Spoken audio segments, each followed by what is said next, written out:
Hi friends, welcome to movie talk with Telugu channel. Review of system. ఈ cinema direct OTT release అయింది. Amazon ప్రైమ్లోనే అవైలబుల్గా ఉన్నది. Cinema చూసిన తర్వాత నాకేమనిపించింది అంటే, సినిమా ఒక్కసారి అయితే చూడొచ్చు, వన్ టైం వాచబుల్ అని చెప్తాను. చాలా బోరింగ్ అని అనిపించింది.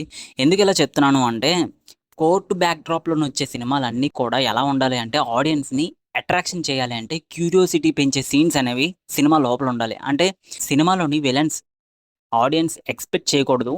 బట్ ఎక్స్‌పెక్ట్ చేసినా వాళ్ళు కాకూడదు అన్న రివర్స్ స్క్రీన్ ప్లే గాని, లేదంటే రివర్స్‌గా ఆడియన్స్ ఏదైతే ఎక్స్‌పెక్ట్ చేస్తారో దానికి ఆపోజిట్ జరిగితే అప్పుడు ఆ సినిమాకి అట్రాక్షన్ పెరిగి ఆడియన్స్ ఇంకా చూడడానికి ఇష్టపడతారు. బట్ ఈ సినిమాలోని అదే పెద్ద మైనస్ పాయింట్ అయింది. కోర్ట్ బ్యాక్‌డ్రాప్‌లోని ఏదో సినిమా తీయాలని తీసేసారు తప్ప, ఆ సీన్స్ కూడా చాలా క్యూరియాసిటీ తోటి రాసుకొని ఉండుంటే సినిమా పెద్ద అట్రాక్షన్ అయ్యేదని చెప్పొచ్చు. ఇంకా ఈ సినిమాకి బీజీఎం కూడా ఇంట్రెస్టింగ్‌గా లేదు. అదొక పెద్ద మైనస్ పాయింట్ అయింది ఈ సినిమాలోని. ఎందుకంటే విలన్స్‌ని పట్టుకోవడానికి కానీ, లేదంటే ఒక కేస్‌ని డీల్ చేస్తున్నప్పుడు స్టార్టింగ్ నుండి ఎండింగ్ వరకు ఆ కేస్ మీదే చూసుకోవాలి. బట్ కానీ స్టార్టింగ్ సీనే మనకి చూసిన తర్వాత అసలు ఏం జరుగుతుందిరా అనే ఈ సినిమాకి దానికి అసలు రిలేటెడ్ కాదని అనుకుంటాం. అది లాస్ట్‌లోని రివీల్ చేస్తారు. అది వర్కౌట్ అయిందా అంటే అది కూడా వర్కౌట్ అవ్వదు. రొటీన్ రివెంజ్ డ్రామా కింద తీశారు ఈ సినిమాని. ఇంకా స్టోరీ లైన్ విషయానికొస్తే, ఒక తండ్రి, కూతురు ఇద్దరూ లాయర్సే. బట్ వాళ్ళ మధ్య ఒకే కేస్‌ని ఇద్దరు వాదిస్తే అప్పుడు ఏం జరుగుతుంది? మధ్యలోని ఈ జ్యోతిక క్యారెక్టర్ ఏంటి? అన్నదే స్టోరీ లైన్. అంటే ఇద్దరు లాయర్సు వాదించుకుంటే బాగుంటుంది. బట్ ఆపోజిట్ లాయర్స్ అయితే పర్వాలేదు. కానీ ఒకే ఇంట్లోనున్న తండ్రి, కూతుళ్ళు ఒకే కేస్ మీద వాదిస్తే ఎవరు గెలుస్తారు? ఇలాంటి స్టోరీ లైన్ తోటి పాత కాలంలోని సినిమాలొచ్చాయి. కొత్త కాలంలో కూడా సినిమాలొచ్చాయి. బట్ కానీ దాన్ని ఏ కేస్ కోసం వాదిస్తున్నారు?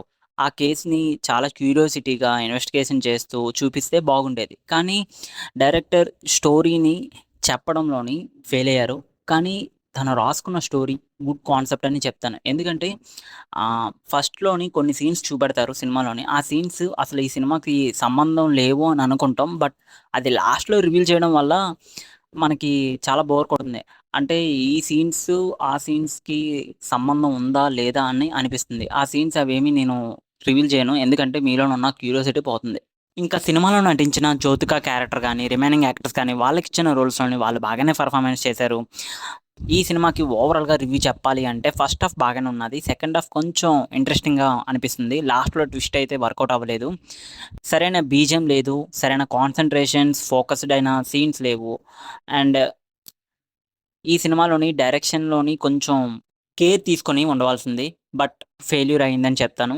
ఇంకా ప్రొడక్షన్ వాల్యూస్ గానీ, స్క్రీన్ ప్లే గానీ, యాక్టర్స్ గానీ బానే ఉన్నది సినిమా మొత్తం.